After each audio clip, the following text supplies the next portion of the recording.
اللہ تعالیٰ نے اپنے نیک بندوں کی صفات بیان کی ہیں.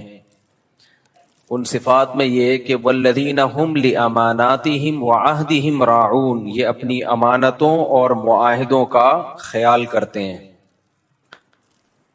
امانت میں خیانت نہیں کرتے. اس پر کافی تفصیلی بیان پہلے ہفتوں میں ہو چکا ہے. معاہدے کی پابندی کرتے ہیں. وعدہ اور معاہدے میں فرق ہے. وعدہ یک طرفہ ہوتا ہے اور معاہدہ ایگریمنٹ دونوں طرف سے جو ہوتا ہے. والذین هم لاماناتہم وعہدہم راعون والذین هم بشہاداتہم قائمون، گواہی پر قائم ہوتے ہیں، سیدھی گواہی دیتے ہیں. آج جو گواہی دی جاتی ہے وہ یہ نہیں دیکھا جاتا کہ سچ کیا ہے جھوٹ کیا ہے، بلکہ پہلے سے سوچ لیا جاتا ہے کہ میں نے فیور کس کو کرنا ہے. جب جھگڑے ہوتے ہیں آپس کے، اس میں ہم نے اپنے خاندان کو فیور کرنا ہے بس، چاہے وہ صحیح ہو چاہے وہ غلط ہو. قوموں کی لڑائیاں ہوتی ہیں تو ہم نے اپنی قوم کا ساتھ دینا ہے، چاہے وہ صحیح ہو چاہے وہ غلط ہو. یہ تو اللہ کی تعلیمات، اللہ رسول کی تعلیمات نہیں ہے بھائی. ہے گواہی پر جو ہے نا انصاف کے ساتھ قائم رہو. وَمَن يَكْتُمْهَا فَإِنَّهُ آثِمٌ قَلْبُهُ، جو گواہی کو چھپائے گا اس کا دل گنہگار ہے. دونوں کام حرام ہے، گواہی کا چھپانا بھی اور غلط گواہی دینا بھی. آپ کو معلوم ہے کہ صحیح بات کیا ہے لیکن آپ نہیں بتا رہے. دیکھو اس زمانے میں نا صحیح بات پہ قائم رہنا، صحیح بات لوگوں کو بتانا جس کو آپ ٹھیک سمجھتے ہو، بہت مشکل کام ہے. وجہ اس کی ہے کہ اس سے آپ پوری دنیا میں تنہا ہونا شروع ہو جاتے ہو. حضرت مولانا اشرف علی تھانوی رحمہ اللہ تعالیٰ نے ایک زبردست بات لکھی ہے. فرمایا کہ جو محققین لوگ ہیں نا، محقق جو ریسرچر ہوتے ہیں، اکثر زیر عتاب رہتے ہیں.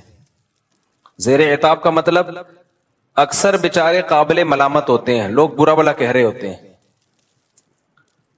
کیونکہ لوگ جو بات کر رہے ہوتے ہیں، اکثریت جو بات کر رہی ہوتی ہے، اس کے پیچھے ریسرچ نہیں ہوتی. اس کے پیچھے ہوتا ہے ماحول کیا کہہ رہا ہے، سیزن کیا چل رہا ہے.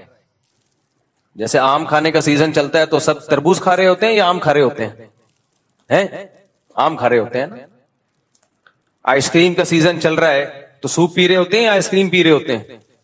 آئس کریم کھا رہے ہوتے ہیں، آئس کریم کھاتے ہیں. اور سوپ کا سیزن چلتا ہے سردیوں میں تو اس میں سوپ پیتے ہیں یا آئس کریم کھاتے ہیں؟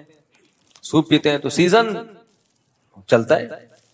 محرم ختم ہوگا، شادیوں کا سیزن دے دنادن شروع.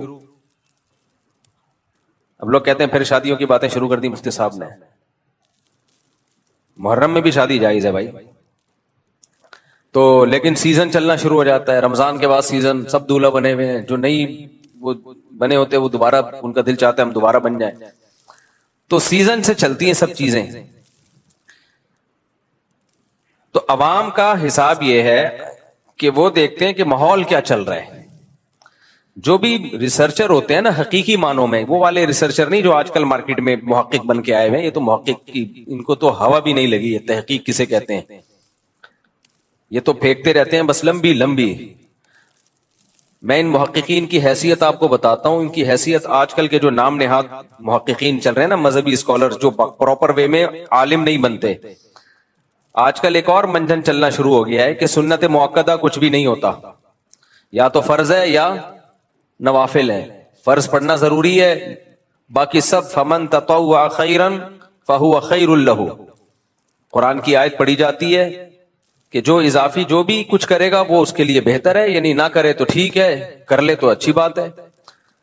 تو اس کی بنیاد بنا کے کتنے لوگوں نے فجر کی سنتیں بھی چھوڑ دی، ظہر کی سنتیں بھی چھوڑ دی، مغرب عشاء کی سنتیں بھی چھوڑ دی. تو یہ نام نہاد جو محققین آج کل آئے ہوئے ہیں نا، ان کی باتوں میں مت آیا کرو. ایک دو حدیثیں پڑھ لیتے ہیں اور ان کو کبھی بھی جواب دلائل سے مت دیا کرو. ان کو ہمیشہ جواب دیا کرو الزامی.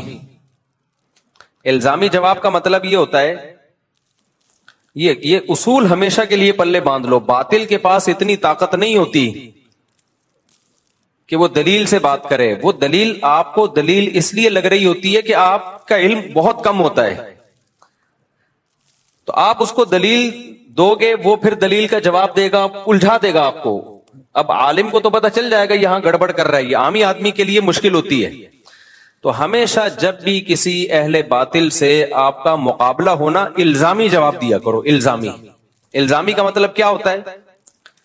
الزامی کا مطلب یہ ہوتا ہے کہ اگر آپ کا یہ اصول ٹھیک مان لیتے ہیں ہم, تو پھر آپ خود اس اصول کو کئی جگہ پہ کیوں توڑ رہے ہو؟ آپ بھی تو اس اصول کو خود کئی جگہ پہ توڑتے ہو. تو یہ لوگ جو کہتے ہیں نا سنت موقت, لوگ ویسے ہی نماز نہیں پڑھ رہے آج کل, پڑھتے ہیں تو اتنی لنگڑی لولی نمازیں کہ سنت موقت ہی ختم کر دیں.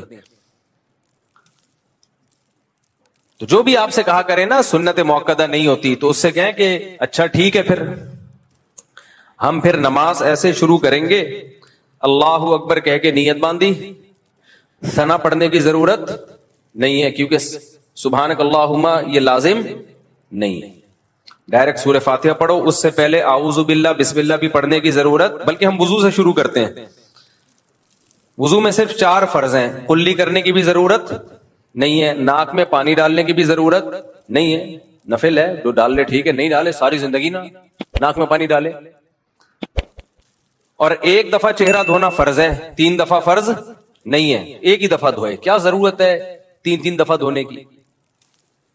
آپ کہہ سکتے ہیں کہ دھو لے تو ثواب ہی ملے گا نا, اس لیے ہم ترغیب دیتے ہیں کہ دھو لیں. بھائی آپ وہاں یہ بھی تو کہو نا کہ ایک چیز فرض نہیں ہے, تو لوگ اس کو لازم کیوں سمجھ رہے ہیں؟ کوئی دھوئے, کچھ لوگ ایسے بھی ہوں جو نہ دھوئیں, کچھ لوگ ایسے ہوں جو سنت موقدہ کے ساتھ نماز پڑھیں, کچھ ایسے ہوں جو بغیر سنت موقدہ کے ساتھ زندگی پڑھتے رہیں. تو جو چیز لازم نہیں ہے اس کی تاکید کیوں کر رہے ہو آپ؟ تو ایسا ہونا چاہیے کہ 1 دفعہ چہرہ دھوئیں اور 1 دفعہ بازو دھوئیں, بس اتنا کہ ہاتھ گیلے ہو جائیں. 3 دفعہ کے تکلف کی ضرورت نہیں ہے. اور پھر جب نماز پڑھیں تو سورہ فاتحہ سے ڈائریکٹ شروع کر دیں, اعوذ باللہ بسم اللہ پڑھنے کی, ثنا پڑھنے کی ضرورت نہیں ہے. پھر جب رکوع میں جائیں تو بہت سے فقہا کے نزدیک رکوع کی تسبیحات لازمی نہیں ہے, سنت ہے, سنت موقدہ ہے, تو اس کی بھی ضرورت نہیں ہے. ٹھک سے رکوع کیا اور ایسے کر کے ٹھک سے کھڑے ہو گئے. کیا خیال ہے بھائی؟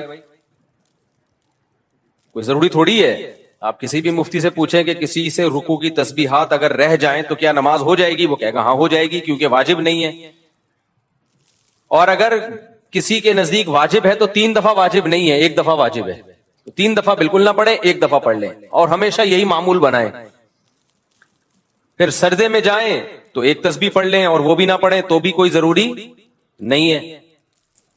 اس طریقے سے 4 رکعتیں پڑھیں, اور آخری رکعت میں اتحیات کے بعد درود شریف پڑھنا لازم نہیں ہے. کسی کے نزدیک بھی واجب نہیں ہے, سنت ہے, تو وہ بھی نہ پڑھیں. ہمیشہ اتحیات کے بعد سلام پھر لیں. اور ہاتھ باندھنے کی بھی ضرورت نہیں ہے, ویسے ہاتھ کھول کے نماز پڑھ لیں. تو جب شریعت کے ہر حکم میں, یہ تو صرف ایک حکم ہے نا, افطار روزہ جب آپ رکھتے ہیں تو افطار میں جلدی کرنا کیا واجب ہے؟ اگر کوئی جلدی افطار نہیں کرے گا تو کسی سے سنا گناہگار ہوگا. میری طرف توجہ, کوئی گناہ نہیں ہے بھائی.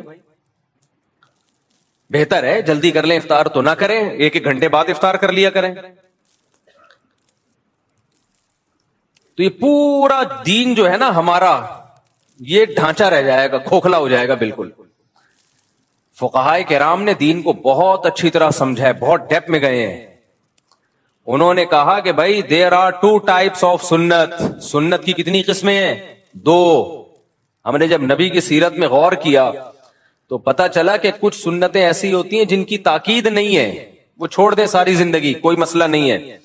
لیکن کچھ سنتیں ایسی ہیں جن کی تاکید ہے, اور تاکید کی وجہ سے ان کو کیا کہا گیا؟ سنت مؤکدہ. وہ کبھی کبھار چھوٹ جائیں تو ٹھیک ہے, بلا وجہ چھوڑنا وہ ٹھیک نہیں ہے. جو چھوڑنے کا معمول بنا لے گا تو غالب گمانے کے وہ گنہگار ہوگا, اور اس کو یہ کام کرنے نہیں دیا جائے گا, قابل ملامت ہوگا, برا بلا کہا جائے گا اس کو. لہذا اگر کوئی نماز شروع کرتا ہے نہ سبحانک اللہم پڑھتا ہے، نہ اعوذ باللہ بسم اللہ پڑھتا ہے، نہ رکوع کی تسبیحات پڑھتا ہے. نماز تو ہو گئی بھائی، فرض ہے، اللہ نے فرض کی، جو فرائض تھے وہ پورے کر لیے. قضا اب اس کی قضا لازم نہیں ہے، فرض ادا ہو گیا. کیا اس پر ہم یہ آیت پڑھ لیں گے فمن تطوع خیرا فہو خیر لہ، جو اضافی کرنا چاہے ثنا بھی پڑھ لے اور درود شریف بھی پڑھ لے وہ بہتر ہے، نہ پڑھے تو کوئی حرج نہیں. نہ نماز کیا کہلائے گی؟ ناقص. تو جیسے نماز کے اندر دو طرح کی سنتیں ہیں، کچھ سنت مؤکدہ اور غیر مؤکدہ، اسی طرح نماز کے باہر کی بھی کچھ سنتیں ہیں، کچھ سنت مؤکدہ اور کچھ سنتیں غیر مؤکدہ. نبی نے کبھی بھی فجر کی نماز سے پہلے 2 سنتیں ضائع نہیں کی ہیں، اور یہ نماز میں شامل ہیں فرائض کی تکمیلات کے لیے. اس کی سب سے بڑی دلیل یہ ہے کہ ہمیں کچھ سنتیں ایسی ملتی ہیں جو فرائض کے توابع میں سے نہیں ہیں، فرائض کے تابع نہیں ہیں. جیسے اشراق کی نماز، کسی نے فجر نہ بھی پڑھی ہو تو اشراق پڑھے گا، ہو جائے گی. عشاء نہ بھی پڑھی ہو تہجد پڑھے گا، تہجد کہلائے گی وہ. لیکن فجر کی 2 سنتیں جب ہی سنت کہلائیں گی جب 2 فرض بھی ہو اس کے ساتھ، کیونکہ وہ ہیں ہی فرض کی وجہ سے ہیں. وہ فرض نہ ہوتی تو وہ بھی نہ ہوتی. ظہر کی سے پہلے کی 4 سنتیں ان کی انڈیویجولی کوئی حیثیت نہیں ہے، وہ جب ہی ہیں جب ظہر کے 4 فرض آپ نے پڑھنے ہیں. اسی طرح ظہر کے بعد کی 2 سنتیں جب ہی ہیں جب ظہر کے 4 فرض پڑھنے ہیں. کوئی اکیلے 2 سنتیں پڑھ کے چلا جائے تو اس کی کوئی حیثیت، وہ عام نوافل ہوں گے وہ. تو یہ جو سنتیں ہیں جن کی نبی صلی اللہ علیہ وسلم نے ہمیشگی کی ہے، جب بھی فجر پڑھی آپ نے فجر کے ساتھ پہلے 2 سنتیں پڑھی ہیں. اس میں جب بھی آپ نے ظہر پڑھی اس سے پہلے آپ نے 4 پڑھی ہیں اور اس کے بعد بھی آپ نے 2 پڑھی ہیں. صحیح حدیث موجود ہیں. تو اس لیے فقہائے کرام نے ان میں بھی تفریق کی ہے، ایک سنت مؤکدہ اور ایک سنت غیر مؤکدہ. تو اب آپ نے ایک فتویٰ جاری کر دیا کہ فرائض پڑھ لو بس کافی ہے، اس کے ساتھ سنت کی کوئی ضرورت نہیں ہے. تو یہ اس کی دلیل ہے کہ آپ کو سنت مؤکدہ اور غیر مؤکدہ کا فرق معلوم نہیں ہے. اور میں آسان مثال دیتا ہوں. بہت سے علماء کے نزدیک قربانی واجب نہیں ہے، لیکن وہ کہتے ہیں سنت مؤکدہ ہے، یعنی چھوڑنا ٹھیک نہیں ہے صاحب استطاعت پر، کیونکہ اتنی اس پہ وعید ہے. آپ نے انکار کر دیا سنت مؤکدہ کوئی چیز ہی نہیں ہے، جب انکار کر دیا تو وہ تو بہت سارے دین کے حکام غائب ہو جائیں گے. دوسرا ایک اور مسئلہ، ابھی ایک نیا مسئلہ، کیونکہ فوراً جب فتنہ ہوتا ہے نا اسی وقت اس کے خلاف بولنا شروع کر دو تو دب جاتا ہے. نیا مسئلہ بھی آج کل کھڑا ہو گیا ہے. بعض اسکالرز نے یہ کہنا شروع کر دیا کہ والدین کی اطاعت کا قرآن میں کہیں بھی حکم نہیں ہے. والدین کے ساتھ حسن سلوک کا تو حکم ہے، ان کی اطاعت کا حکم نہیں ہے. کمنٹس میں نیچے ماشاءاللہ ویل ڈن، یہ ہیں صحیح محقق، یہ ہیں صحیح اسکالر، یہ ہوتے ہیں کہ بھئی والدین کے ساتھ اچھے سلوک کا تو حکم ہے، اطاعت کا حکم نہیں ہے. اتنی شدید وعید ہے نا. نبی سے جب پوچھا گیا نا اکبر الکبائر، کبیرہ کے بھی بڑے گناہوں میں کون سا بڑا گناہ ہے، تو اس میں آپ نے عقوق الوالدین، عقوق نافرمانی کو کہتے ہیں، والدین کی نافرمانی. یہ لوگ چاہ رہے ہیں کہ قرآن و سنت کا لیبل لگا کے ہمیں انگریز بنا دیں، گورا بنا دیں، نہ باپ کا پتہ نہ، ورنہ اچھا سلوک تو انگریز بھی اپنے ماں باپ کے ساتھ کرتا ہے. وہ کون سا کوئی جوتے مارتا ہے ان کو؟ ان کے اچھا سلوک یہی ہے کہ بڑھاپے میں اولڈ ہاؤس میں جمع کرا دو، یہ اچھا سلوک ہے. وہ کہتے کیئر زیادہ ہوتی ہے.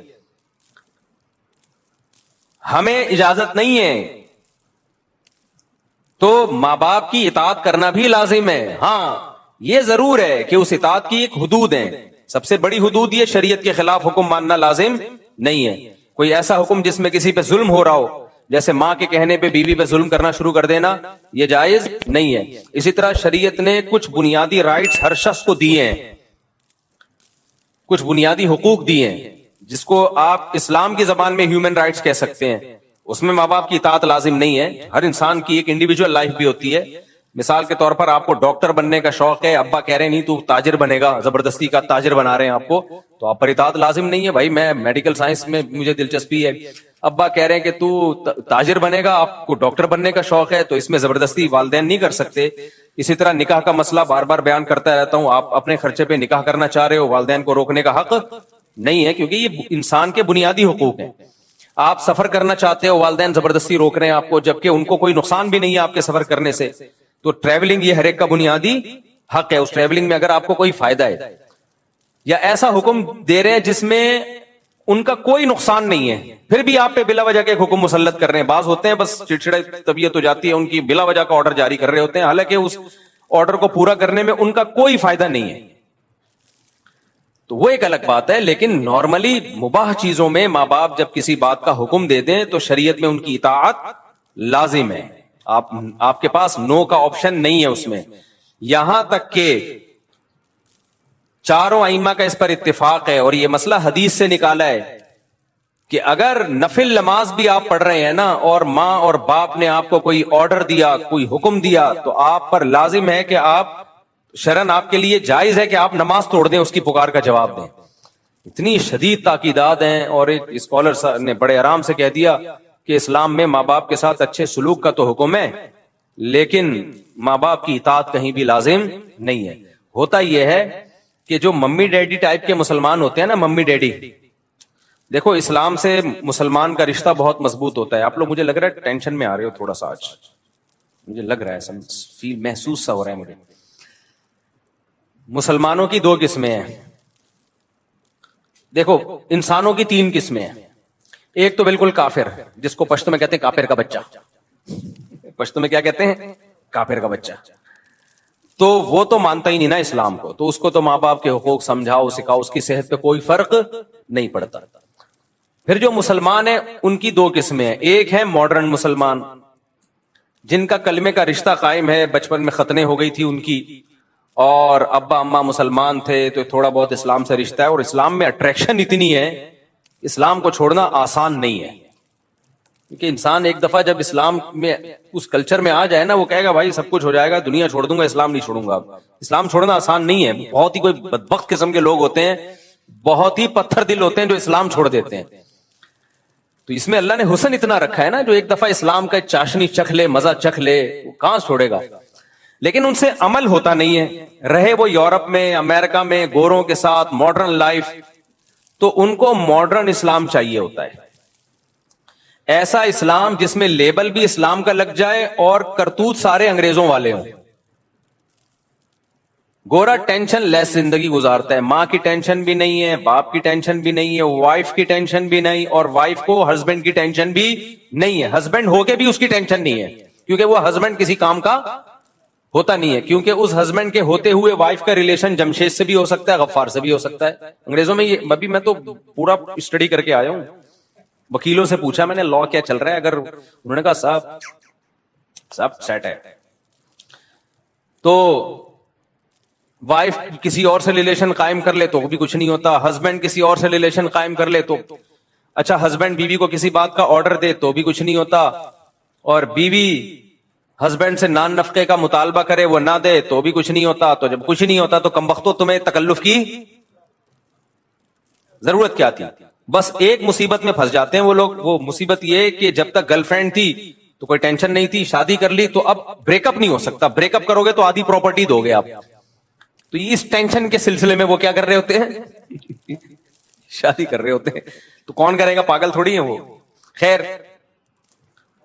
تو اب جو ماڈرن اسلام ہمارے جو ڈیفنس میں اور کلفٹن میں اور یعنی جو پوش ایریاز ہیں وہاں جو سارے مسلمان نہیں, یعنی جو برگر فیملیوں سے جن کا تعلق ہے, ان کی پیاس نہیں بجھ رہی تھی کہ ہمارے ان کرتوتوں پر ہم نہ باپ کو پوچھتے ہیں, نہ ہم ماں کو پوچھتے ہیں, نہ بیوی شوہر کی اطاعت کرتی ہے. جب میں یہ بیان کرتا ہوں شوہر گھر کا سربراہ ہے, تو ہماری لبرل انٹیوں کی ایسے لگتا ہے ان کی دم پہ پاؤں رکھ لیا میں.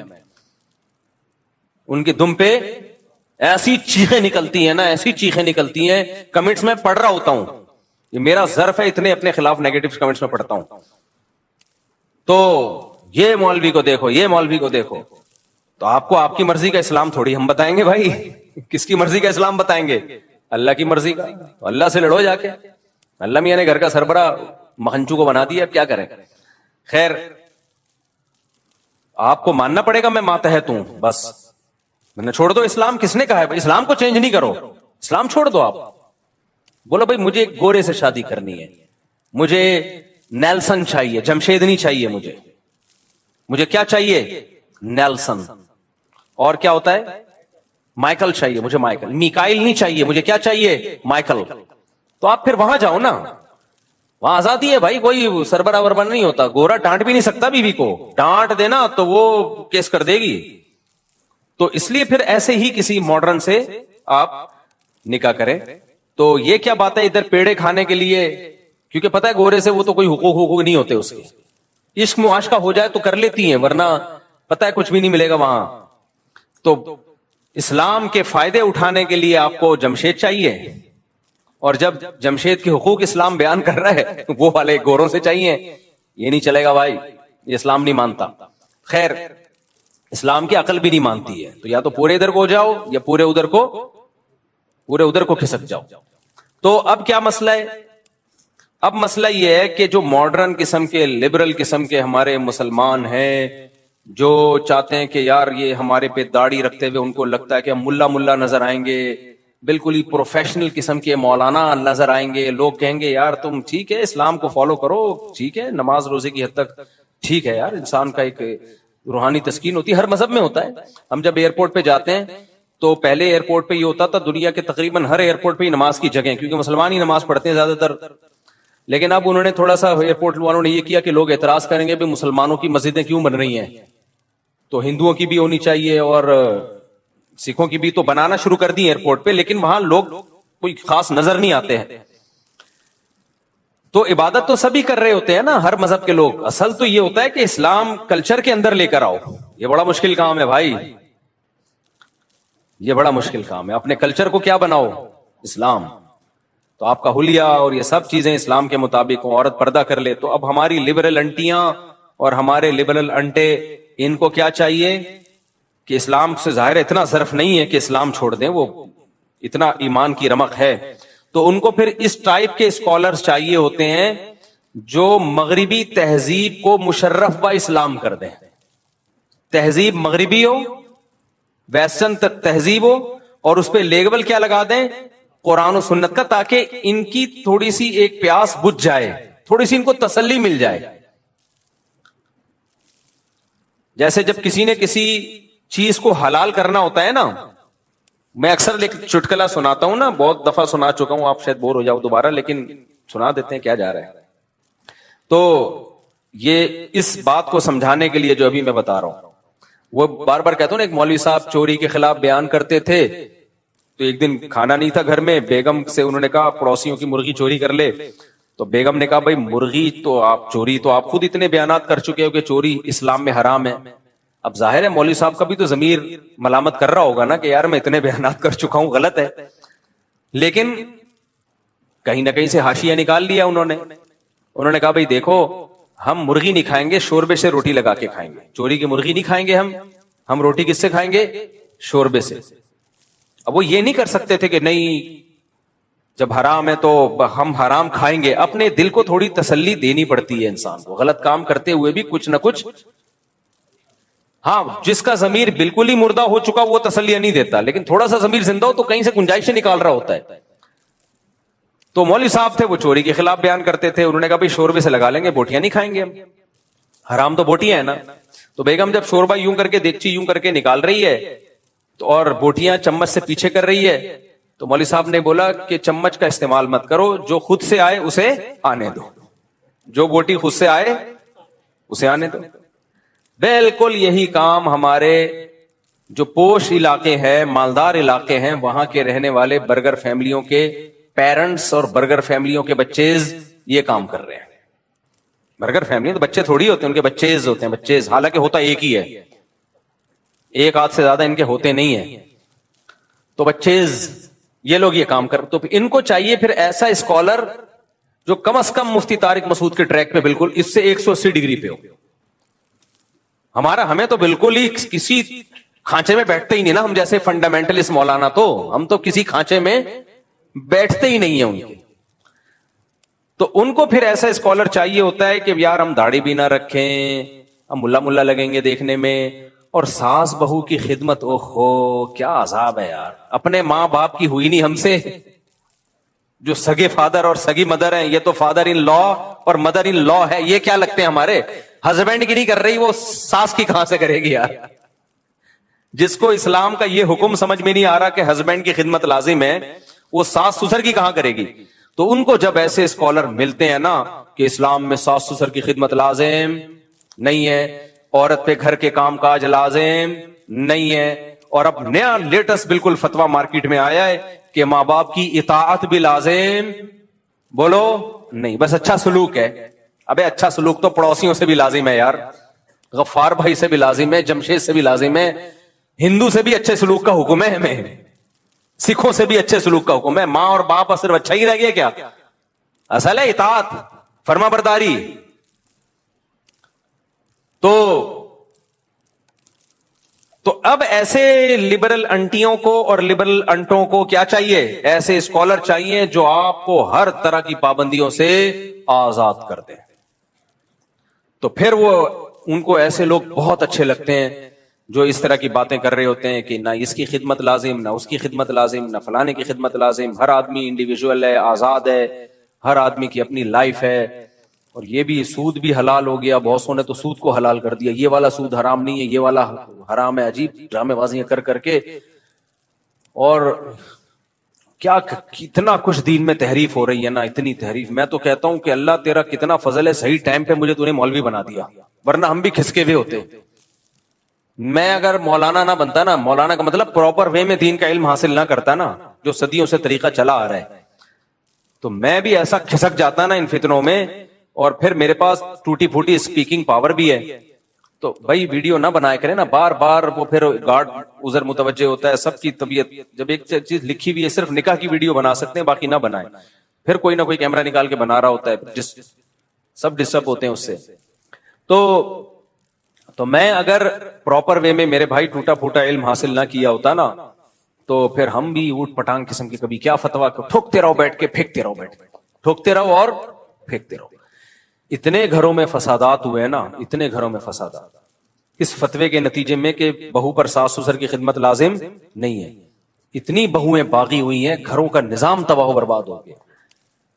یار کچھ تو سوچو بات کرنے سے پہلے. آپ کی ماں اگر آپ کی بیوی سے پانی مانگتی ہے اور آپ کی بیوی جواب میں یہ کہہ دے کہ میرے اوپر آپ کی خدمت لازم نہیں ہے، وہ ماں کی 2 ٹکے کی حیثیت رہے گی گھر کے اندر؟ 2 ٹکے کی حیثیت رہے گی اس ماں کی؟ کیا اس کے دل پہ چھرے نہیں چلیں گے؟ باپ کہہ رہا ہے اپنی بہو سے کہ بیٹا مجھے روٹی پکا دو، میں بھوک لگ رہی ہے، مجھے نہیں پکانا آتی، تم فارغ بیٹھی ہو پکا دو.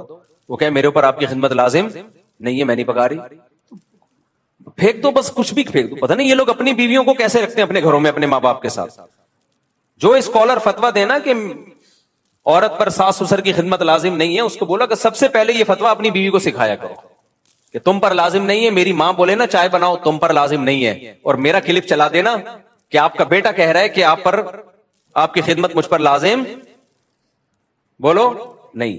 آج ایک صاحب آئے، ہاں ظلم بہرحال ظلم ہے، اس کے خلاف آواز اٹھانی چاہیے. بعض ساسوں نے بہوؤں کا نچوڑ دیا ہے بالکل، نہ یہ دیکھ رہی ہوتی ہیں اس کے سونے کا ٹائم کیا ہے، نہ یہ دیکھ رہی ہوتی ہیں اس کی طبیعت کیا ہے. تو ماسی نہیں ہے وہ، بہرحال اس کو ایسا غلام بنا لینا کہ ماسی میں اور بہو میں فرق ختم ہو جائے، غلط ہے. لیکن جب بھی اجتماعی سطح پہ رہا جاتا ہے تو ایک دوسرے کی خدمت کی جاتی ہے، خیال کیا جاتا ہے. آج ایک صاحب نے بتایا کہ کیا حالات ہیں کہ بیگم صاحبہ نے کہیں بیان سن لیا کہ گھر سنبھالنا جو ہے، یعنی گھر میں انتظام گھر کا کرنا، یہ ہم عورت کے ذمہ نہیں ہے. کھلا ہو رہا ہے، پلا ہو رہا ہے، وہ بیٹھی ہوئی ہے کچھ بھی نہیں کر رہی سارا دن. میرے ذمہ نہیں ہے، آپ کے ذمہ ہے کہ آپ ماسی رکھیں، ٹھیک ہے نا. تو بچے تو ویسے ہی پیدا نہیں ہو رہے، وہ ایک آدھ کے بعد ختم ہو جاتے ہیں، تو کچھ کیا ذمہ ہے بھائی. پھر نبی صلی اللہ علیہ وسلم نے سیدہ فاطمہ کے ذمہ لگایا کہ گھر سنبھالنا کس کے ذمہ ہے؟ سیدہ فاطمہ کے ذمہ ہے. سیدہ فاطمہ سے بڑی کوئی عورت ہو سکتی ہے؟ ان سے بڑی کوئی شہزادی ہو سکتی ہے؟ اور حضرت علی کے ذمہ لگایا گھر کے باہر کا کام کس کے ذمہ ہے؟ آپ کے ذمہ. ہاں یہ بات الگ ہے، فقہا نے یہ مسئلہ بیان کیا ہے کہ اگر کوئی بہت مالدار گھرانے سے ہو، بہت بڑے گھرانے کی لڑکی ہے جن کے گھروں میں کام کاج کا رواج ہی نہیں ہے، اب آپ رائل فیملی کی کسی شہزادی سے شادی کر کے گھر لے آئیں، پھر تھوڑی وہ کھانا پکائے گی. کیونکہ قرآن نے کہا عاشروہن بالمعروف، معروف طریقے سے ان کے ساتھ چلو. تو معروف طریقہ ہر قوم کا، ہر کلچر کا الگ ہوتا ہے. تو جو بہت مالدار گھرانے کی عورتیں ہیں جن کے گھروں میں نوکر چاکر ہوتے ہیں، تو اس کو یہ رائٹ پورا شریعت نے دیا ہے کہ وہ کام کاج سے انکار کر دے. لیکن نارمل جو لوگ، زیادہ تر لوگ متوسط گھرانوں کے ہوتے ہیں، درمیانے گھرانوں کے ہوتے ہیں، وہاں کے لیے یہی حکم ہے بھائی، جیسے اپنے ماں باپ کے گھر میں آپ تھی تو اب یہاں گھر سنبھالنا کس کی ذمہ داری ہے؟ آپ کی ذمہ داری ہے. ٹھیک ہے، شوہر کو اللہ نے مال دیا تو وہ ماسی وغیرہ کا بھی انتظام کرے، نہیں دیا تو تمہارے ذمہ ہے بھائی، یہ تم نے سنبھالنا ہے گھر. تو بہت ایکسٹرا آرڈینری کوئی مالدار ہیں جن کے گھروں میں رواج ہی نہیں تھا، نوکر چاکر میں ایسے مالدار بھی ہوتے ہیں کہ گھر میں عورتیں ایک سارا زندگی ایک کپڑے بھی کبھی استری نہیں کیے ہوتے انہوں نے، بہت رائل فیملی سے ہے، وہ بہت کسی وزیر کی بیٹی ہے، کروڑ پتی لوگوں سے اس کا تعلق ہے، خاندان سے تعلق ہے، تو اس میں ٹھیک ہے. اس میں یہ ہے کہ پھر وہ وہی اس نے کہا گھر میں بھی کبھی تو بہت ہی اونچے ہیں نا، لیکن اتنے اونچے خاندانوں میں تو بہت کم لوگ ہوتے ہیں نا. نارمل لوگ تو یہی ہیں کہ جو جیسے نارمل چل رہے ہیں. اب اسکالر ان میں فتوا دے دیتے ہیں کہ عورت کے ذمہ گھر کا کام نہیں ہے. عجیب پاگل بنا ہے یار. ایک اسکالر نے فتوا دیا کہ عورت اگر جاب کرنا چاہے تو شوہر کو روکنے کا حق نہیں ہے. انہی اسکالر نے یہ بھی فتوا دیا تھا کہ اس کے ذمہ گھر کے کام کاج نہیں ہے. تو سب لوگ تو اپریشیٹ کر رہے تھے، خاص طور پہ خواتین بہت اپریشیٹ کرتی ہیں. کسی عقل مند نیچے لکھا ہوا تھا، پھر اس کے ذمہ ہے کیا آپ یہ بتا دیں، خالی کائنڈلی آپ یہ بتا دیں اس کے ذمہ ہے کیا. یہ بحث ہی چھوڑ دیں. کہ تو ایسے اسکالر سے آپ صرف یہ پوچھ لیا کریں کہ اسلام میں ناجائز کیا کیا ہے، اس کی لسٹ پیش کر دیں.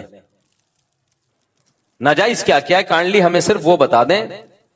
تو 2-4 چیزیں کوئی ناجائز رہ گئی ہیں تو وہ بتا دیں، بس ہم اس کو فالو کر لیں گے. تو اس لیے ماڈرن لوگوں کا ایک الگ ٹائپ کا اسلام ہوتا ہے، ان کو گنجائشیں چاہیے. میرے بھائی ہم نے اپنی خواہشات کے مطابق اسلام کو نہیں بنانا، ہم نے اپنے آپ کو اسلام کی خواہشات کے مطابق لانا ہے. اپنے آپ کو لانا پڑے گا تو اللہ مانے گا، ورنہ اللہ کہے گا پھر کلچر اور یہ سب چیزیں جاؤ خود ہی بھگتو ان کو، میرے پاس تمہارا کوئی حساب و کتاب نہیں ہے. ہمارے شاگرد ہیں نا مختلف علاقوں کے، کے پی کے بھی، بلوچستان کے بھی، پنجاب کے بھی، سندھ کے بھی، ہر طرح کے شاگرد آتے ہیں ہمارے پاس. مدرسوں میں پڑھانے کا بڑا فائدہ یہ ہوتا ہے کہ ہر قوم سے آپ کا مضبوط ریلیشن ہو جاتا ہے. یعنی ہر جگہ، میں پاکستان میں کہیں بھی جاؤں، ہر شہر میں درجنوں شاگرد ہیں الحمدللہ.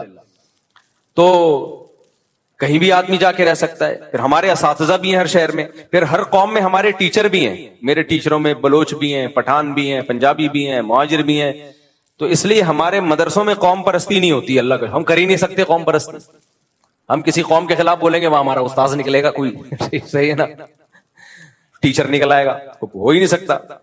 تو اب میرے طلبہ ہیں مختلف علاقوں کے، میں ان کو کوئی شرعی مسئلہ سمجھا رہا ہوتا ہوں، وہ کہتے ہیں استاد جی ہم لوگ کے علاقے میں ایسا نہیں ہوتا، ہم لوگ کا تو کلچر نہیں ہے، ہم لوگ کا تو ایسا ہے. ہم تو میں کہتا ہوں ٹھیک ہے پھر آپ اس کلچر کو فالو کرو.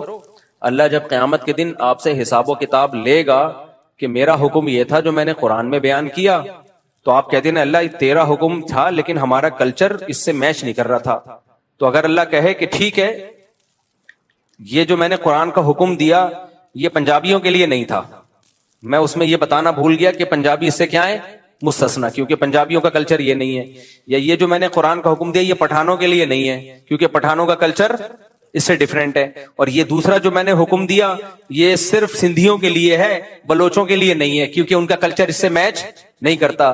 تو میں نے کہا پھر اللہ سے جب ہماری ملاقات ہوگی تو ہم کہیں گے اللہ مہاجروں کے لیے الگ قرآن نازل کر دے، پٹھانوں کے لیے الگ نازل کر دے، سندھیوں کے لیے بولو الگ نازل کر دے، بلوچوں کے لیے الگ نازل کر دے، انگریزوں کے لیے الگ، ڈیفنس والوں کے لیے الگ. اس میں یہ ہو کہ کسی پہ کسی کی بھی خدمت کسی بھی ٹائم پہ لازم نہیں، کچھ بھی حرام تو ہے ہی نہیں. موسیقی بھی حلال ہے، ناچ گانا بھی حلال ہے، اور شراب 2-3 ڈھکن جس میں نشہ نہ ہو. اس کو بھی حدیث میں آتا ہے کہ قرب قیامت میں نا لوگ شراب کا نام تبدیل کر کے اس کو حلال کریں گے. تو ابھی فی الحال اسکالرز میں اتنی ہمت ہوئی نہیں ہے کہ شراب کو حلال کر دیں، لیکن رپورٹ نبی صلی اللہ علیہ وسلم خبر پہلے دے چکے ہیں کہ یہ بھی حلال ہوگی، کیونکہ کون چھوڑے گا بھائی شراب. اچھا یورپ امریکہ میں عجیب ہی ڈیزائن چل رہا ہے. وہاں لوگ بتاتے ہیں ہم ہوٹل میں جاتے ہیں، ہوٹل کا مالک شراب بھی پی رہا ہوتا ہے. اچھا جو بیرے آتے ہیں نا، سوری جو کسٹمر آتے ہیں شراب منگواتے ہیں، اور جب گوشت آئے نا تو کہتے ہیں یہ حلال ہے یا حرام ہے. یعنی مرغی جو ہے ہوتی مرغی ہے تو یہ ہاتھ سے ذبح کی ہوئی ہے، یہ مشینی ہے. تو کہتے ہیں یار ادھر اتنا نیک بنا ہوا ہے کہ کھلا بھی مرغی رہے، خنزیر نہیں کھلا رہے، اور اس میں اتنا کہ مسلمان نے بسم اللہ اللہ اوپر پڑھ کے ذبح کیا بھی اور دوسری طرف بوتل رکھی ہوئی ہے شراب کی.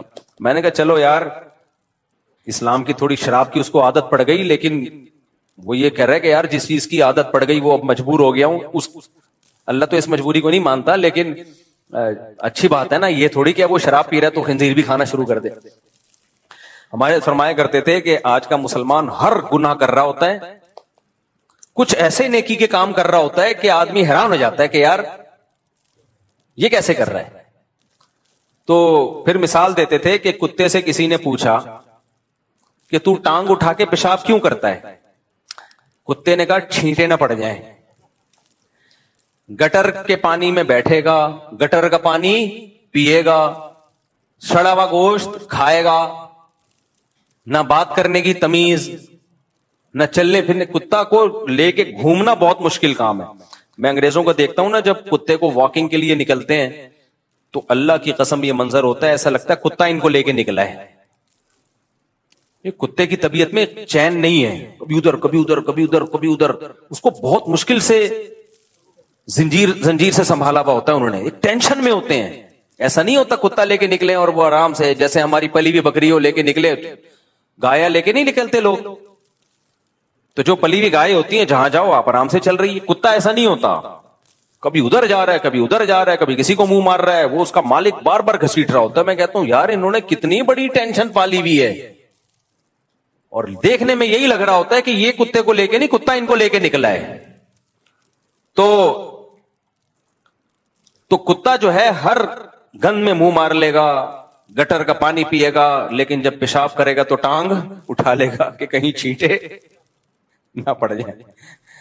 تو آج کل کے کتنے اسکالرز ہیں, ہر چیز گانا بجانا حلال, موسیقی حلال, مکس گیدرنگ حلال. تو ایک اسکالر کی تصویر آئی, یوں کر کے بیٹھے ہوئے ہیں, وہ ہر چیز کو حلال کر رہے ہیں نا. تو نیچے کسی نے لکھا ہوا تھا یہ سوچ میں پڑے ہوئے کہ 2-4 چیزیں حرام رہ گئی ہیں, ان کو میں حلال کیسے کروں. 2-4 چیزیں حرام رہ گئی ہیں کسی طریقے سے. تو اس لیے میرے بھائی دیکھو, کشتیاں جلا کے اسلام کی طرف آؤ, پھر مزہ آئے گا. یہ مت دیکھو میں ڈیفنس میں رہتا ہوں, میں کلفٹن میں رہتا ہوں, میں امریکہ میں رہتا ہوں, میں کینیڈا میں رہتا ہوں. میں بھائی اللہ کا قانون ہر جگہ ایک ہی ہے. ہر جگہ اللہ کا قانون کیا ہے؟ ایک ہے. مقاصد پہ سمجھوتا نہیں ہے, مقاصد پہ, ذرائع پہ سمجھوتا ہے. یہ تھوڑی گاڑی اردو ہے, اس کا مطلب بتا دیتا ہوں.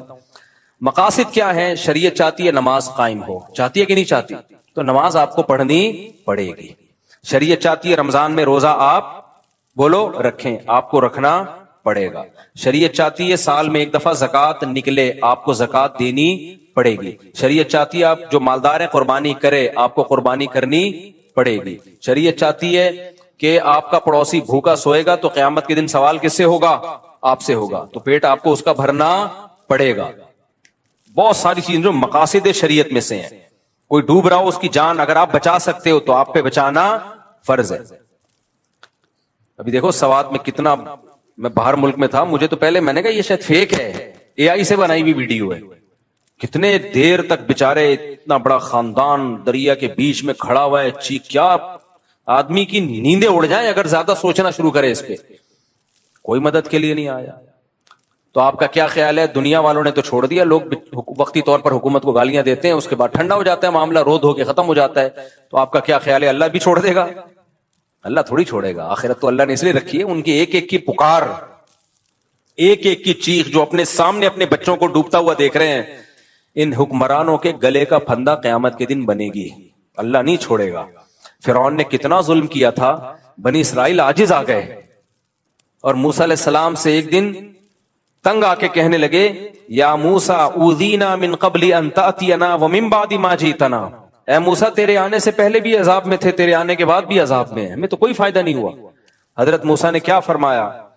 یا قوم استعینوا باللہ واصبروا, اللہ سے مدد طلب کرو, صبر کرو. اور قرآن کیا کہتا ہے؟ لا تحسبن اللہ غافلا عما یعمل الظالمون, ظالم کیا کر رہا ہے اللہ کو غافل مت سمجھو. دنیا میں کسی بھی ملک میں یہ واقعہ ہوتا نا, سب سے پہلے وہاں کی انتظامیہ ریزائن دے کے الگ ہو جاتی, کیا فوراً الگ ریزائن دے دیتے وہ. تو اس کے لیے بہت اعلیٰ کوالٹی کا بے غیرت بننا پڑتا ہے, جو بہت ہی کوئی جری ہوتا ہے نا گناہوں پر, اسی کا ظرف ہوتا ہے. میں نہیں سمجھتا کہ دنیا میں کہیں ایسا دردناک واقعہ ہوا ہو. گھنٹوں کھڑے ہوئے ہیں, پکار رہے ہیں, چیخ رہے ہیں, بیٹی جا رہی ہے, سامنے بیٹا جا رہا ہے, پھر پانی میں ڈوب رہے ہیں, چیخ رہے ہیں بچاؤ, کوئی انتظام ہی نہیں ہے. یہ تو سب چیزیں پہلے سے, جس کے ہاتھ میں بھی حکومت آتی ہے, انتظام آتا ہے, وہ تو پہلے سے یہ سب چیزیں سوچ کے رکھتا ہے.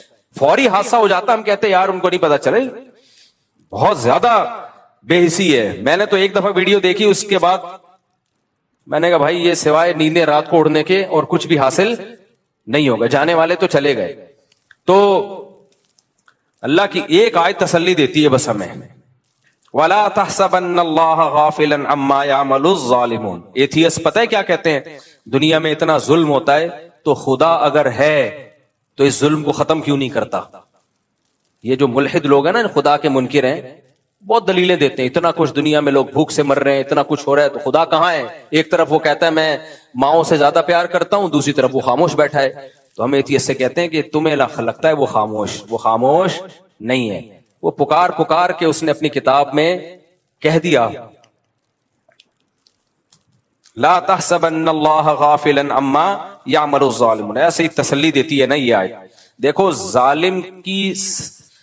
ظالم کے بارے میں نا, جو بڑے ظالم ہوتے ہیں ان کے لیے نرم جذبات رکھنا بھی ظلم ہے, یہ خوب سمجھ لو. بعض دفعہ آدمی جب بالکل ہی غیرت لیس ہو جاتا ہے نا, جیسے ڈاکوؤں کو لوگ پکڑ کے چھوڑ دیتے ہیں کہ ہائے ہائے بیچارہ, تو ڈاکو کو تو جس نے چھوڑا ہو نا, اس کو نہیں چھوڑو پھر کبھی بھی, اس کو کبھی نہ چھوڑو, کیونکہ یہ ڈاکو سے بھی زیادہ پتھر دل ہے.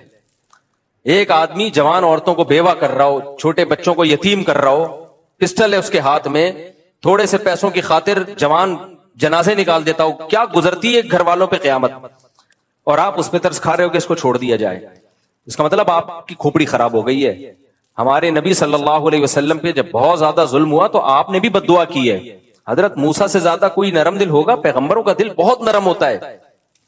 بالآخر حضرت موسیٰ نے بھی بد دعا کے لیے ہاتھ اٹھائے فرعون اور حامان کے خلاف, کہ جو بھی فرعون کے دربار لوگ تھے ان کے خلاف حضرت موسیٰ نے بھی بد دعا کی. تو اللہ نے حضرت موسیٰ کو ملامت نہیں کی, بلکہ کہا قد اجیبت دعوتکما, اے موسیٰ تیری دعوت کو میں نے قبول کر لیا, تیری دعا میں نے قبول کر لیا. تسلی دی کہ مریں گے یہ.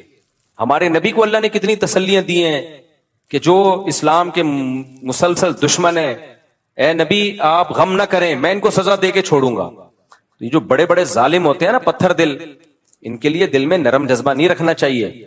تو تسلی ہمیں اسی سے ہوتی ہے, بھائی اللہ خاموش نہیں ہے. اللہ کہتے ہیں لا تحسبن اللہ غافلا عما یعمل الظالمون, ظالم جو کچھ کر رہا ہے اللہ کو اس سے غافل مت سمجھو. اے اللہ ہم کیوں غافل نہ سمجھیں, تو سزا تو دے نہیں رہا. بھائی جہاں سزا کی ضرورت ہو وہاں آپ سزا نہیں دے رہے تو غفلت کا الزام تو لگتا ہے نا. پھر اللہ پہ بھی کوئی الزام لگا سکتا ہے, پھر اللہ تو اگر کہہ رہا ہے میں غافل نہیں ہوں تو پھر لگ تو ایسا ہی رہا ہے معاذ اللہ کہ تو غافل ہے. تو اللہ نے جواب کیا دیا, انما یؤخرہم لیوم تشخص فیہ الابصار. دیکھو میرا ایک قانون ہے, میں نے ایک دن ہے جس کو قیامت کہا جاتا ہے, میدان حشر کہا جاتا ہے, اس دن کے لیے سزا کو مؤخر کیا ہے. یہ دنیا دار الامتحان ہے, دار العمل ہے, دار الجزا نہیں ہے. یہ بدلے کا دن تھوڑی ہے. یہاں اگر کیش بدلے ملنا شروع ہو جائے تو سب انسان کے بچے بن جائیں, سارے نیک بن جائیں. آج کوئی چھوٹا سا پیر بن جائے نا, یہ ٹاپک سے ہٹ رہا ہوں لیکن ہٹنے دو, تھوڑا سا پیر بن جائے نا, پھر اس کے دعوے دیکھو. مارکیٹ میں ہول سیل کے حساب سے پیر و مرشد ہیں, پتھر اٹھاؤ پیر نکلے گا. یہ میرے مرشد ہیں, یہ میرے اس کے مرشد, یہ فلانے کے مرشد, یہ ڈمکانے کے مرشد. مرشدوں کے حالات دیکھو. مرشد کو پتا ہوتا ہے میرے اوپر کیا حالات گزر رہے ہیں, مرشد کبھی غلط بات کر ہی نہیں سکتا. مرشد سے پوچھ کے شادیاں ہو رہی ہیں, مرشد سے پوچھ کے طلاقیں ہو رہی ہیں, مرشد سے پوچھ کے کاروبار ہو رہے ہیں. وہ مرشد ہے. یہ اس ایک انسان سب کچھ نہیں ہو سکتا. مرشد دوائیں بھی مرشد دیتے ہیں. جو مرشد کا اوریجنل کام ہے وہ نہیں کر رہے، باقی سارے کام مرشد، جو مرشد کا کام تھا لوگوں کے ظاہر باطن کی اصلاح کرنا، ظاہر باطن کی، ظاہر کے مطلب کیا، کبیرہ گناہ چھڑوا دینا، نمازوں کی پابندیاں کروا دینا، داڑھی رکھوا دینا، مرشد کی مرید میں اگر کوئی عورت ہے تو اس سے پردہ کروا دینا، شوہر کا فرما بردار بنوا دینا، اس کے اخلاق درست کروا دینا، حرام چھڑوا دینا، کاروبار میں رشوت لیتے اور رشوت چھڑوا دینا. یہ ونس اپون اے ٹائم پیر و مرشد کا کام ہوا کرتا تھا. Once upon a time. سمجھ میں آ رہی بات کہ نہیں آ رہی؟ پہلے زمانے میں پیر کسے کہا جاتا تھا؟ پیر اسے کہا جاتا تھا، دیکھو انگریزوں میں بھی پیر و مرشد ہوتے ہیں، وہ اس کو کہتے ہیں کاؤنسلنگ کرنے والا، مینٹور. وہ اس کو کیا کہتے ہیں؟ یہ ہمارا مینٹور ہے. ہر دور میں انسان کو تربیت کی ضرورت ہوتی ہے، ہر دور میں. خود سے بہت مشکل ہوتا ہے، بہت ساری چیزوں میں ہدایت کی ضرورت ہوتی ہے. گورے بھی موٹیویشنل اسپیکرز کو سنتے ہیں نا، ان کو موٹیویشن ملتی ہے. ان کے یہاں بھی کچھ ہوتے ہیں، سلیکٹڈ لوگ ہوتے ہیں. شیکسپیئر کے کتنے ملفوظات مارکیٹ میں چل رہے ہوتے ہیں. انگریزوں کا بزرگ گزرا ہے شیکسپیئر. ہم بچپن میں سنتے تھے شیکسپیئر نے یہ فرمایا، شیکسپیئر نے یہ فرمایا، شیکسپیئر نے یہ فرمایا، تو چل میں تیرے پیچھے آیا. ہم پھر مذاق کرتے تھے، شیکسپیئر نے کہا فرمایا تو چل میں آیا. تو بچے تو پھر بچے ہوتے ہیں، ان کو شیکسپیئر سے کیا لینا دینا، ان کو تو مذاق چاہیے ہوتا ہے. خیر،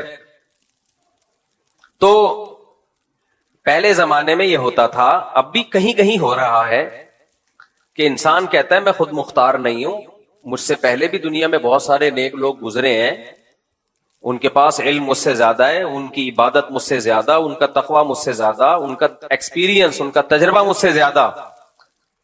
تو بجائے اس کے کہ میں نئے سرے سے تجربے کر کے زندگی گزاروں، کسی پہلے سے تجربے کار جو مخلص بھی ہو، اللہ والا بھی ہو، اس کی صحبت میں رہ کے اپنے آپ کو اس کے حوالے کر دوں. وہ جیسے کہے میں اس کے حساب سے زندگی گزاروں.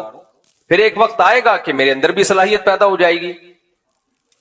تو پھر وہ کیا کرتے تھے کہ وہ ایسے پیر و مرشد کے ہاتھ میں بیعت ہوتے تھے کہ آپ اللہ والے بزرگ ہیں، آپ سے پہلے بزرگوں کی طرف سے اجازت بھی ملی ہوئی ہے بیعت کرنے کی، انہوں نے آپ پر اعتماد کیا ہے، گویا کہ آپ سرٹیفائیڈ ہیں ان کی طرف سے، تو گدی نشین ہیں آپ ان کے. تو ہم اب آپ کے ہاتھ پہ بیعت ہو کے اپنے آپ کو آپ کے حوالے کریں گے. اور کس چیز میں حوالے کریں گے؟ کہ بھئی ہم سے یہ گناہ نہیں چھوٹتے، ہمارے اندر اللہ کا اتنا خوف پیدا ہو جائے کہ ہر صغیرہ کبیرہ گناہ سے ہمیں توبہ کی توفیق مل جائے، اور ہمارے باطن سے حسد، بغض، کینہ، دنیا کی محبت یہ نکل جائے. یعنی جیسے آپ اللہ والے ہیں، اللہ کرے ہم بھی ایسے ہی بن جائیں. تو وہ صحبت سے انسان بن جاتا ہے. دنیا میں سب سے پاورفل جو موٹیویشن ہے نا، پتہ ہے کیا ہے؟ وہ صحبت. کسی نیک آدمی کے ساتھ رہ لو، اس سے زیادہ پاورفل تبدیل کرنے والی دنیا میں کوئی چیز ہے نہیں. اور آج انہی بزرگوں کا مذاق اڑا کے ان کی حیثیت ہی ختم کر دی. نئے نئے جو اسکالرز مارکیٹ میں آ رہے ہیں. تو صحابہ کیوں بنے بھائی؟ سید الانبیاء صلی اللہ علیہ وسلم کی صحبت میں. تعلیمات تو ہمارے پاس بھی ہیں، نبی کی حدیثیں ہمارے پاس بھی ہیں، نبی کا دیا ہوا قرآن آج بھی محفوظ ہے یا نہیں ہے؟ کیا خیال ہے بھائی؟ لیکن میں اور آپ میں سے کوئی ان تعلیمات کو فالو کر کے صحابی بن سکتا ہے؟ نہیں بن سکتا بھائی. انہوں نے نبی کی صحبت میں ٹائم گزارا ہے، وہ کیفیات پیدا ہی نہیں ہو سکتی ہماری جو صحابہ کی تھیں. ناممکن ہے. نوح علیہ السلام کا بیٹا کافر تھا، نوح علیہ السلام نے اس کی فکر نہیں کی ہوگی ہدایت کی؟ بولو، پیغمبر سے زیادہ پاور کسی کی تبلیغ میں ہو سکتی ہے؟ کوئی ایک پہلو بھی نوح علیہ السلام نے اپنے بیٹے کی تربیت کا چھوڑا نہیں ہوگا، کیونکہ انبیاء ہر لحاظ سے کامل ہوتے ہیں. اس کے باوجود کیسا بدبخت طوفان اپنی آنکھوں سے دیکھ رہا ہے، پھر بھی ایمان نہیں لے کر آیا. نوح علیہ السلام نے بتایا کہ اس وقت بارش ہوگی، طوفان آئے گا. پہلے کوئی محکمہ موسمیات والا کہ جو محکمہ ہی اتنا فعال نہیں تھا، جب بارش آنا شروع ہوئی تو یقین ہو جانا چاہیے تھا کہ میرے والد اللہ کے پیغمبر ہیں. انہوں نے بتایا تھا طوفان آئے گا، اور دیکھو آنا شروع ہو گیا. لیکن اپنی آنکھوں سے طوفان دیکھ رہا ہے. نوح علیہ السلام نے آخری بار موقع دیا, آ جا میری کشتی میں. کیا بھائی چلا جاتا, احتیاطاً چلا جاتا, کیا خیال ہے؟ کیا چانس تو ہے, لیکن کیسے دلوں پہ مہر لگی ہے. کیا کہہ رہا ہے؟ سآوی الی جبل یعصمنی من الماء,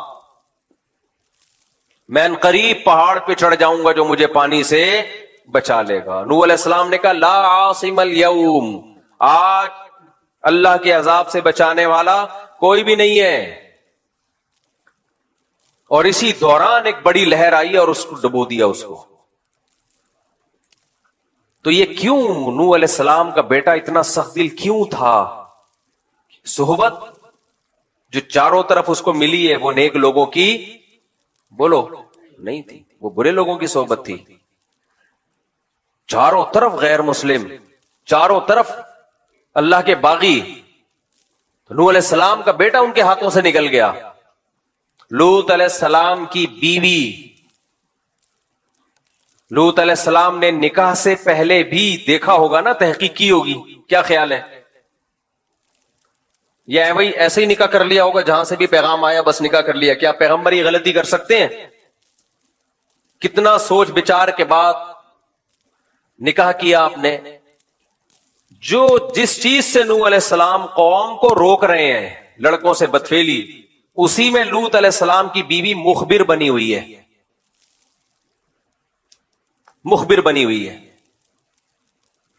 وجہ کیا تھی بھائی؟ چاروں طرف ماحول برائی کا. اس لیے میں بار بار کہتا ہوں جو لوگ یورپ میں جا کے رہتے ہیں فیملیوں کے ساتھ, وہاں گیدرنگ تلاش کرو, مسلم کمیونٹی تلاش کرو, وہاں جا کے رہو. اڑوس پڑوس میں مدرسہ, مسجد, مسلمان نظر آئیں آپ کو, نیک لوگ نظر آئیں. ورنہ خدا کی قسم جو تباہ ہوتی ہے نا اولاد, کانوں کو ہاتھ لگائے آدمی. وہاں سستے کے چکر میں کچھ لوگوں نے کیا کیا, ابھی تو میرا امریکہ سے ابھی بھی آئے ہو نا تازہ تازہ, تو مجھے وہ یاد آ جاتا ہے, ان کا وہ کلپ بنایا تھا تازہ تازہ والا. خیر, وہاں کچھ لوگ کیا کرتے ہیں, سستے کے چکر میں, امریکہ میں لا یہ ہے کہ جو بھی گاؤں دیہات میں یا دور رہے گا نا تو اس کو بینیفٹس بہت ملتے ہیں. ان لوگوں نے ہر چیز میں پلاننگ کی ہوئی ہے. وہ چاہتے ہیں ہمارے ملک کی آبادی بڑھے اور بہت زیادہ بڑھے, لیکن اس کی پلاننگ کا انہوں نے طریقہ یہ اختیار کیا ہوا ہے کہ سبب میں جا کے رہو, دور دور رہو شہروں سے, ایک ہی جگہ گھسو مت. ہم ڈھاکہ گئے نا بنگلہ دیش میں, ماشاءاللہ بہت آبادی, لیکن اتنا چھوٹا شہر, اسی میں سب ہے. اب ایک فیملی کے 8-10 بچے پیدا ہوئے تو اوپر والے پورشن میں, اس کے مزید پیدا ہوئے تو اس سے اوپر والے پورشن میں, مزید ہوئے تو اور اوپر والے پورشن. ابے بھائی کیا معراج پہ جا رہے ہو, کیا کر رہے ہو؟ آسمان پہ جا رہے ہو کہ ستارے توڑنے کا ارادہ ہے؟ آبادی کو پھیلاؤ نا. اس کا نقصان کیا ہوتا ہے؟ حالانکہ بنگلہ دیش میں اسپیس بہت ہے, بہت اسپیس ہے بنگلہ دیش کے پاس, بہت خوبصورت کنٹری ہے. بھائی پھیلاؤ آبادی کو. لیکن یہ کام عوام کا نہیں ہوتا, یہ پلاننگ کس کی ہوتی ہے؟ گورنمنٹ کی. گورنمنٹ جب صحیح ہوتی ہے تو پلاننگ کرتی ہے پبلک کے لیے, تو سب خوش ہوتے ہیں. ہمارے یہاں گلستان جوہر میں دیکھ لو, کھارا در میں دیکھ لو, یہی ہو رہا ہے. بلکہ مجھے تو ایسا لگتا ہے کھارا در میں نیچے کو جا رہے ہیں, دھستا جا رہا ہے کھارا در. تو گھسے چلے جائیں گے, گھسے چلے جائیں گے. پھر میرے اوپر اعتراض کرتے ہیں کہ آبادی پہلے ہی اتنی بڑی ہوئی ہے, لوگوں کے پاس رہنے کی جگہ نہیں ہے, اور یہ مولوی کہتا ہے دے دنا دن بچے پیدا کرو. بھائی بچوں پیدا کرو, جگہ بہت ہے. آپ کا دماغ خراب ہے کہ ایک ہی جگہ پہ گھس رہے ہو. اب میں نے اللہ کا فضل سے, اب جب میرے اتنے سارے بچے ہیں تو ایک کمرے میں تھوڑی گھسڑے ہوئے ہیں سارے, میں نے ایک کمرے میں ان کو سب کو گھسیڑ دوں, یا 1-2 کمروں کے گھر میں 4 بیگمات اور 18-19 بچے گھسیڑ دوں, تو یہ اپنے ساتھ بھی ظلم ہوگا, ان کے ساتھ بھی ظلم ہوگا. پھیلاؤ بھائی, دور دور کرو, سستی جگہ لو, دور لو سستی جگہ.